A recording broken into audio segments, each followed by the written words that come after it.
Barcode नागरिकांची चांगली सोय चित्र पाहायला मिळालं.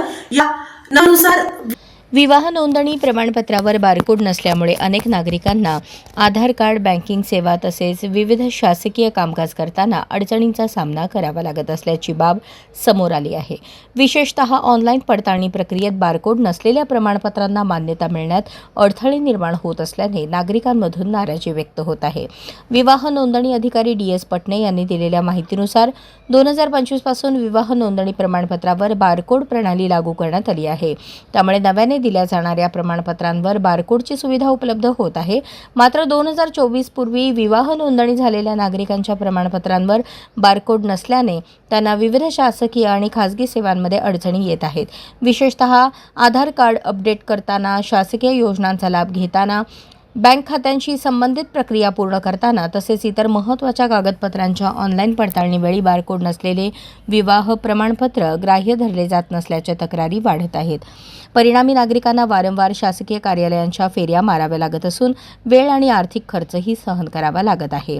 या पार्श्वभूमीवर 2024 पूर्वी जारी करण्यात आलेल्या विवाह नोंदणी प्रमाणपत्रांनाही बारकोड प्रणाली लागू करून संबंधित नागरिकांना नवीन बारकोडयुक्त प्रमाणपत्र उपलब्ध करून द्यावे अशी मागणी नागरिकांकडून जोर धरू लागली आहे.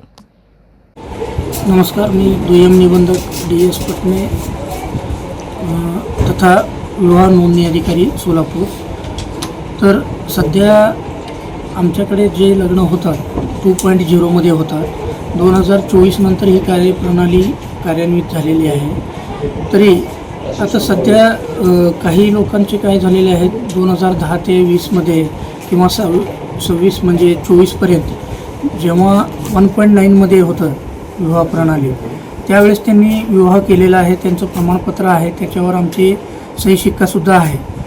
तर त्यांचं काय म्हणणं आहे की त्याच्यावर QR कोड पाहिजे. तर तसं आमच्या डिपार्टमेंटकडून किंवा शासनाकडून तशी पद्धत आमच्या म्हणजे संगणकीकृत याच्यामध्ये प्रणालीमध्ये विकसित झाली तर आम्ही तसं देऊ शकतो. परंतु अजून तसं संगणकीमध्ये सुधारणा न झाल्यामुळे आम्ही काही करू शकत नाही.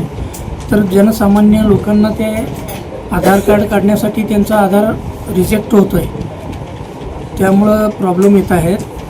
तर याबाबत आमचं शासनाशी किंवा NICशी आमचा पाठपुरावा चालू असून ते लवकरात प्रश्न मार्गी लागेल.